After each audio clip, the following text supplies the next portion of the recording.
नमस्कार, माझे नाव संभाव्य शिक्षण आहे. माझ्या शाळेचे नाव जिल्हा परिषद प्राथमिक शाळा दामणी. मी आता 6वी शिकत आहे. मी वाचलेल्या पुस्तकाचे नाव आहे राष्ट्रकवी रवींद्रनाथ टागोर. तर या पुस्तकाच्या मुखपृष्ठाच्या डाव्या बाजूला सरस्वतीची मूर्ती दिली आहे. तर येथे रवींद्रनाथ टागोर बसलेले दिसत आहे. तर या पुस्तकाच्या लेखिका आहेत सुनंदा गाणेकर. या पुस्तकाची किंमत आहे 15 रुपये. तर या पुस्तकाच्या मुखपृष्ठावर प्रकाशित बालसाहित्य दिले आहे. त्यामध्ये डॉक्टर बाबासाहेब आंबेडकर, वीरमंदिर, पुण्यश्लोक अहिल्याबाई होळकर, धुरंधर नेता अटल बिहारी वाजपेयी, थोर समाजसेवक बाबा आमटे, भगवान गौतम बुद्ध, चतुर्भुज, संत गाडगे बाबा, उद्योग महर्षी जे.आर.डी. यांची पुस्तके दिलेली आहेत.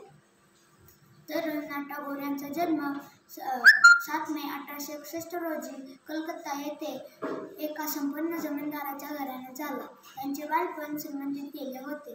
त्यांना खूप भावंडे होती.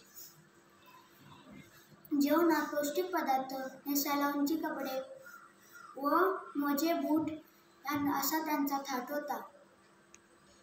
जनगण मन हे गीत त्यांनी लिहिले.